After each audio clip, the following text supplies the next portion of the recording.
Teman-teman, ketemu lagi dengan Mang Narif Solution. Pada bagian kedua pembahasan mengenai balancing rasio ini kita akan membahas balancing nutrien pada akuarium laut. Pada video sebelumnya kita sudah mengenal ataupun membahas mengenai red fill ratio. Sekarang kita akan membahas balancing nutrien berdasarkan rasio yang akan kita pakai pada akuarium laut. Teman-teman, banyak pakar maupun semua akuaris di belahan dunia sepakat bahwa akuarium laut sangat berbeda dengan lautan pada umumnya. Kalau kita mengenal di laut, koral hidup dalam kondisi low nutrien, tetapi sangat tinggi dengan organisme hidup yang bisa dikonsumsi oleh koral. Sementara di akuarium laut, koral seringkali diperhadapkan untuk hidup dengan kondisi high nutrien, sementara tidak ada mikroorganisme yang bisa dikonsumsi oleh koral. Jadi ini dipegang dulu. Ini prinsip yang perbedaan awal yang jelas antara lautan dan akuarium laut. Sementara di akuarium kita juga diperhadapkan pada kenyataan bahwa organisme hidup yang tidak ada di akuarium di lautan itu kemudian kita gantikan dengan apa yang kita sebut sebagai fish food, ya, pakan ikan, pakan koral, aditif, suplemen dan segala macamnya untuk sebagai pengganti daripada organisme hidup yang tidak ada di akuarium laut. Nah, kalau kita pernah di keserangan di Bali ataupun kita ke Pulau Seribu, di mana kultur daripada koral, budidaya koral itu juga berada pada lokasi dekat pantai, maka kita juga tahu bahwa koral-koral budidaya ini seringkali juga menghadapi high nutrien pada saat limbah daripada daratan itu masuk ke pinggir pantai. Tetapi kondisi high nutrien pada lautan ini, pada koral budidaya ini tidaklah konstan. Karena pada saat pasang, maka semua limbah high nutrien itu kemudian terbilas, terbawa ke tengah, digantikan dengan air yang baru. Sementara di akuarium kita, segala nutrien tambahan yang masuk sebagai pengganti daripada organisme hidup yang tidak ada di akuarium laut itu kemudian menjadi sumber masalah, menjadi high nutrien yang terus-menerus tidak bisa kemana-mana dan menjadi konstan di akuarium laut. Kecuali bila ada tindakan pergantian air secara rutin, sama seperti yang terjadi di kondisi koral budidaya, di mana pada pasang akan seakan-akan tergantikan air dengan air yang baru. Nah, jadi kita tidak heran apabila kita ini sering diperhadapkan kepada berbagai kondisi masalah di akuarium laut. Ya. Kondisi high to high daripada nitrat, sementara sangat tinggi juga fosfatnya, atau salah satu yang sangat tinggi, satunya sangat rendah. Dan biasanya para akuaris di antara kita itu seringkali mencari solusinya dengan dosing bakteria maupun karbon dosing untuk tujuan meningkatkan populasi daripada bakteria untuk menyelesaikan permasalahan salah satu yang tinggi itu.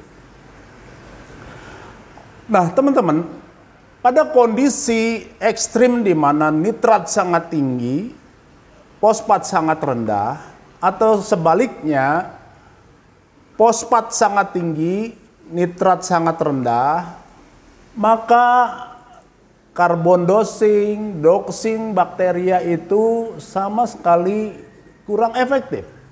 Oleh karena apa? Bakteria pada kondisi ekstrim seperti itu tidak bisa bekerja dengan baik. Pada saat nitrat sangat tinggi, bakteria tidak bisa menurunkan nitrat dengan mengkonsumsi nitrat dalam keadaan ketiadaan fosfat. Demikian juga sebaliknya.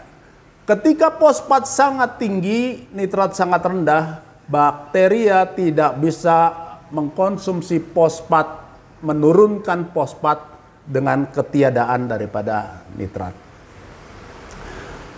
Jadi prinsip ini harus dipahami, oleh karena seringkali banyak pertanyaan, kenapa kok kita sudah dosing bakteria, dosing karbon, tapi nitratnya yang sudah mentok sangat tinggi tidak bisa turun-turun juga dengan kondisi undetect daripada fosfat. Nah, pada kasus-kasus seperti ini yang harus kita lakukan adalah kita harus melakukan pergantian air dulu.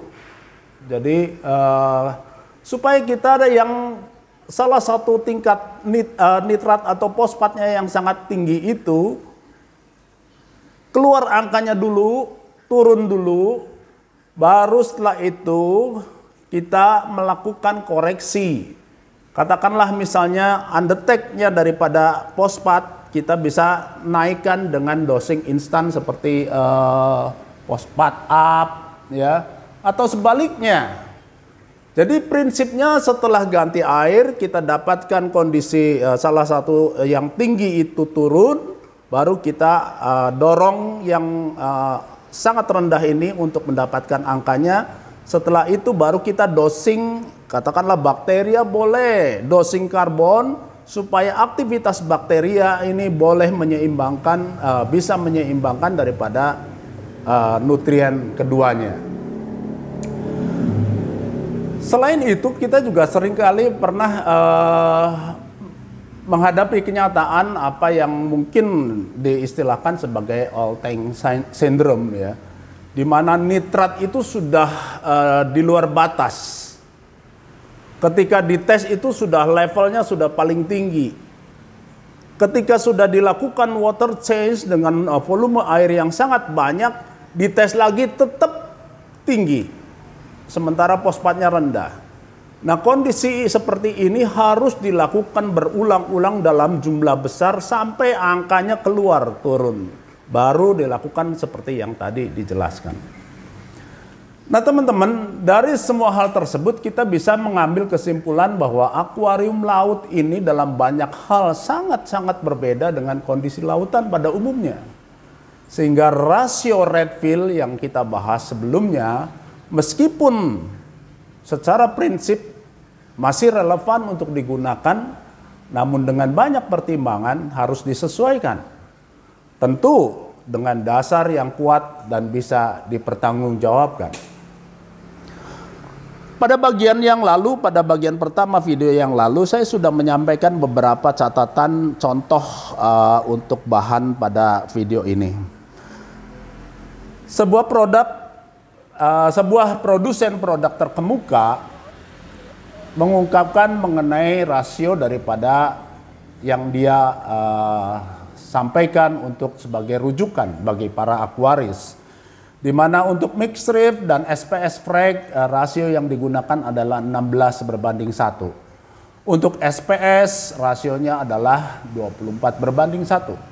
Kemudian saya juga menyampaikan contoh farm di Tangerang, farm dari anak saya, rasionya bervariasi antara 20:1, ada yang 50:1, ada yang 60:1. Yang berikutnya adalah di banyak forum, reef forum, terutama di luar negeri, kalau kita rajin membaca-baca reef to reef dan segala macamnya, ada memang beberapa yang lebih condong menggunakan Redfield ratio. Tetapi lebih banyak yang menggunakan rentang rasio jauh lebih tinggi daripada Redfield ratio.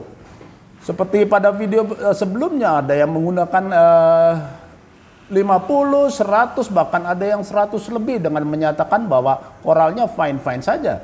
Baik, kualitas warnanya tetap bagus, pertumbuhannya dengan baik.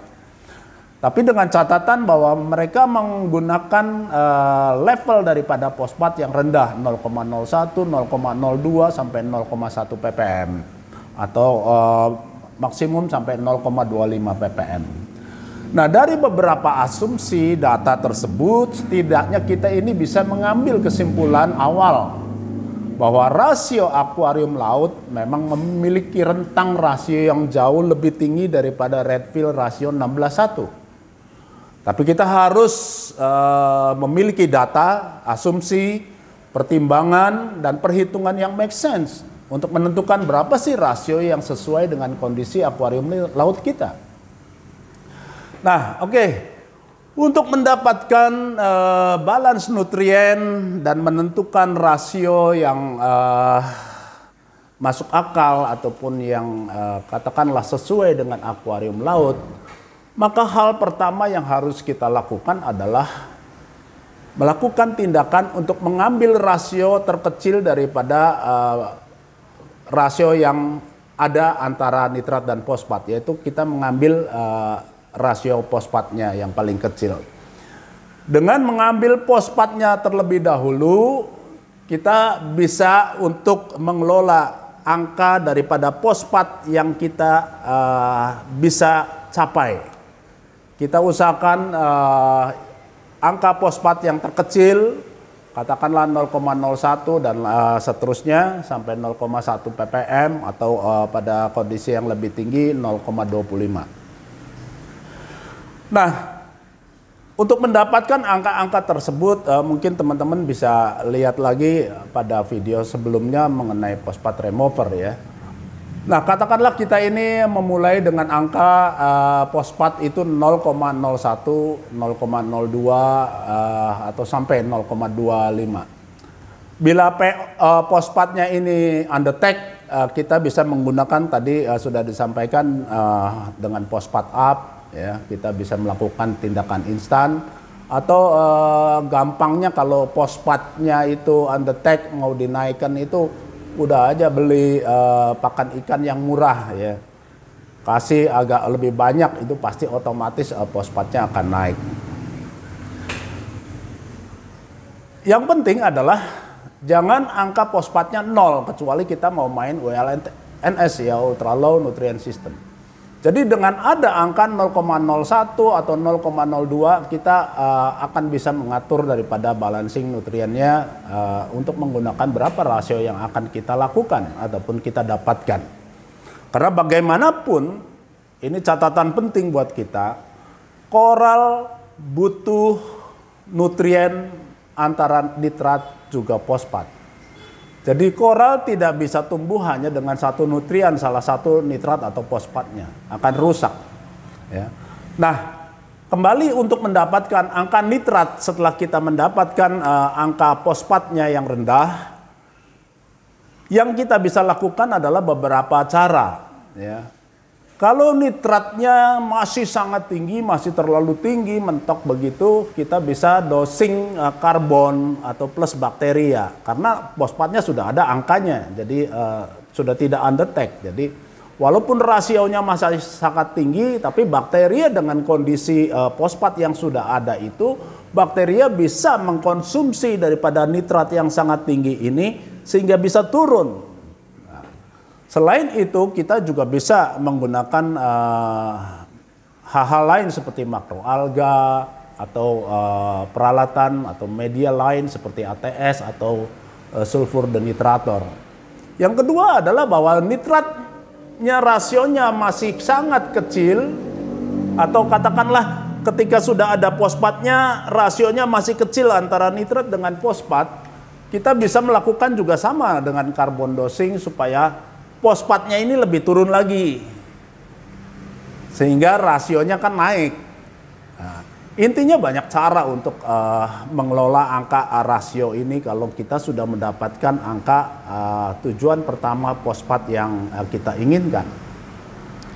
Nah, kembali kepada balance nutrien terkait rasio daripada Redfield. Bagi yang akan menggunakan rasio Redfield masih relevan, tapi kalau kita dengan pertimbangan-pertimbangan yang sudah disampaikan ataupun yang akan saya bahas kemudian, kita akan menentukan berapa sih sebetulnya rasio yang wajar untuk kondisi akuarium laut kita. Sebelum menentukan balance nutrien, terutama untuk mengaitkan dengan rasio yang akan kita gunakan, ada baiknya teman-teman pertimbangkan beberapa hal sebagai berikut. Nilai angka fosfat kita, walaupun kita tadi sudah mendapatkan angkanya, saya harus katakan bahwa belum tentu real, ya. Karena keterbatasan test kit kita. Jadi kalau di pasaran memang banyak test kit, berbagai macam test kit. Tetapi umumnya test kit yang di pasaran itu bukan test kit yang sensitif ataupun yang detail untuk mengecek keseluruhan molekul daripada nutrien tersebut. Alat tes yang dipergunakan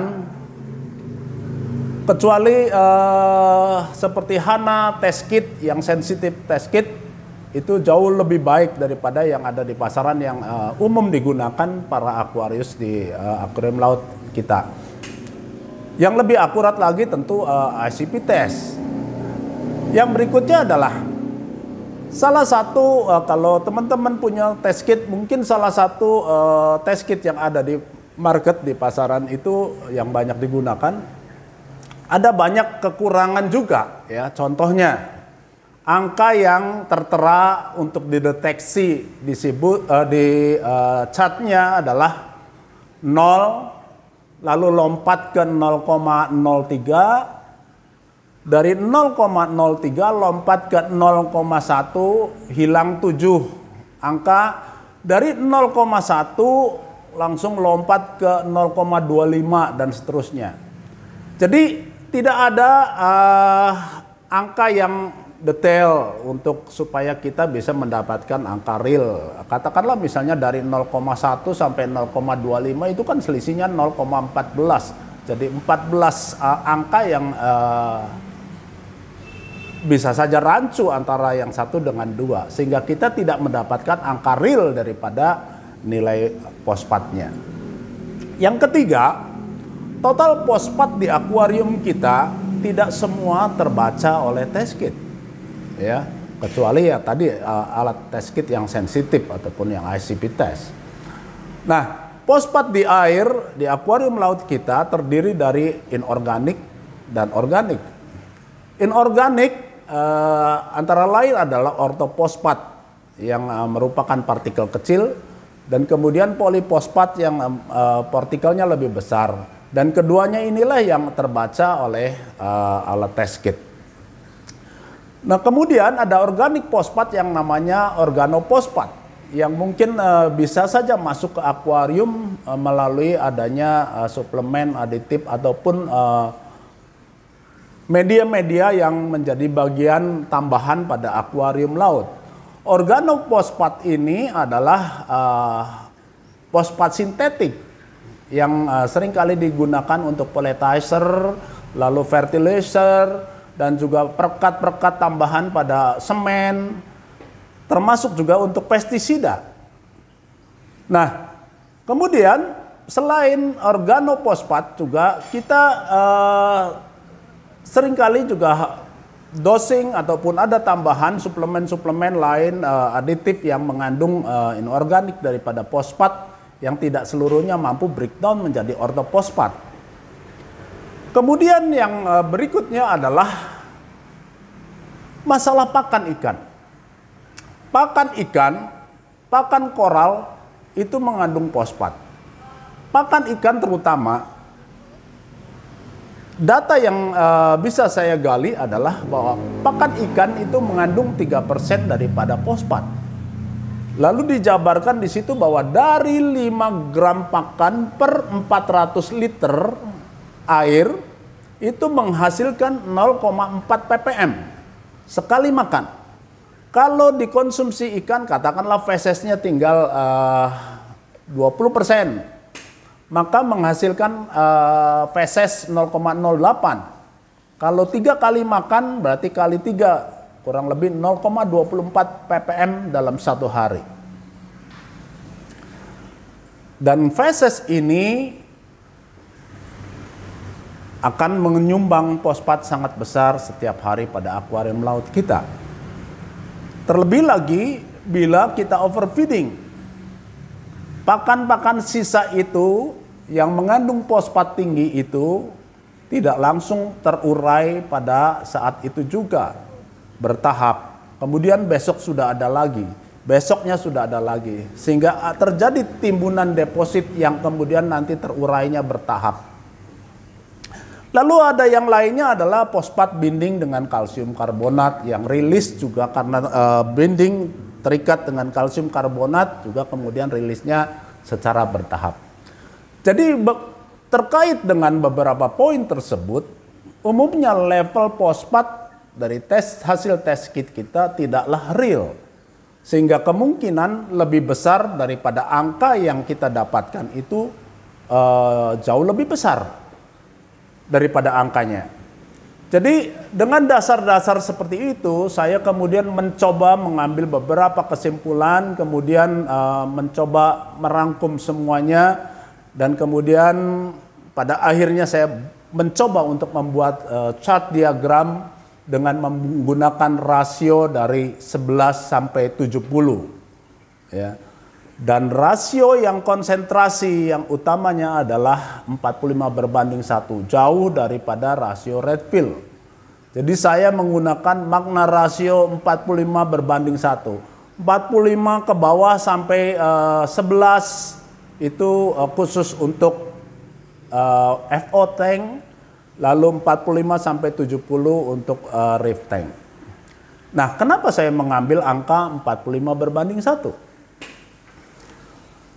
Selain daripada angka PO4 yang belum tentu real berdasarkan test kit yang kita lakukan, maka kita atau saya pribadi mengambil kesimpulan bahwa di akuarium laut kita aktor utamanya bukanlah fitoplankton seperti yang diteliti oleh Redfield.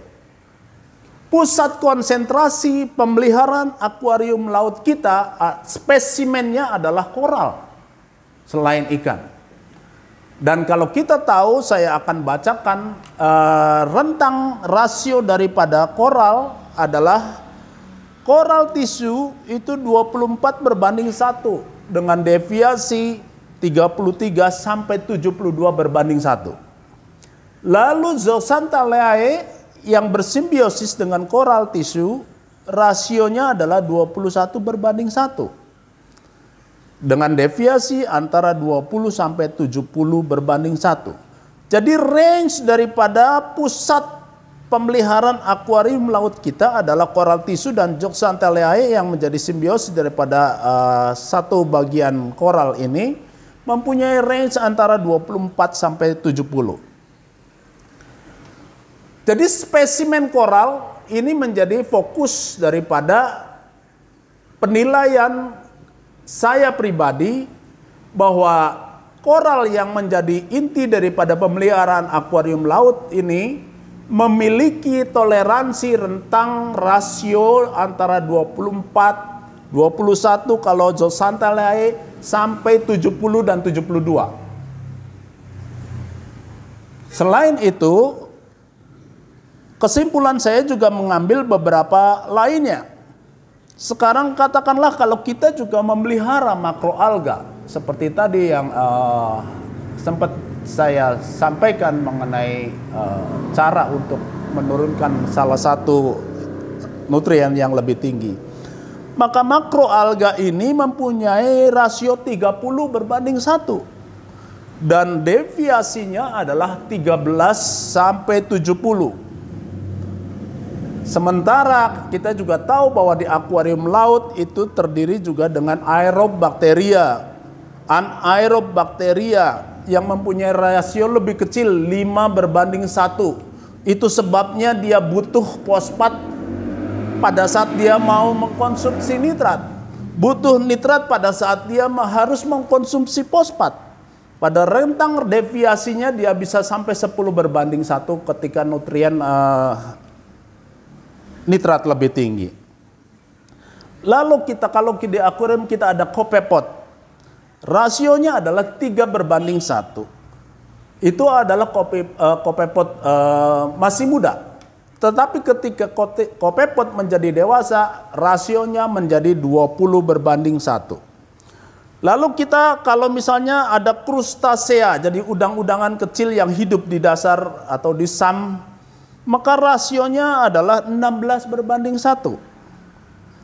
Dan kalau kita kemudian tambahkan misalnya misid atau lainnya, atau kita dosing juga rotifer zooplankton, maka rasio zooplanktonnya adalah 21:1. Dan kemudian fokus utama lainnya selain koral, kita juga tentu juga memelihara ikan. Dan marine fish mempunyai rasio antara 11:1 dan lebih tinggi lagi. Lalu hal pertimbangan yang berikutnya adalah realitas daripada experience di farm itu memiliki rentang rasio dari 20 sampai 60:1. Dan koral-koral kualitasnya, saya sampaikan videonya, koral-koral kualitasnya dengan warna maupun pertumbuhan yang baik. Pertimbangan lainnya adalah konsensus umum daripada para akuaris di berbagai forum di luar negeri terutama, itu menggunakan rentang rasio yang jauh lebih tinggi daripada Redfield ratio. Karena sudah terbukti bahwa rentang rasio sensitivitas terhadap nitrat yang tinggi koral jauh lebih baik. Lalu yang terakhir, pertimbangan terakhirnya adalah penentu rasio di akuarium laut, penentu balancing nutrien di akuarium laut tidak sama seperti awal saya katakan pada awal video, tidak sama dengan laut. Redfield membuat rasio berdasarkan phytoplankton. Karena phytoplankton menjadi sumber awal dari kehidupan di laut. Dan itu wajar sesuai dengan nutrien daripada laut.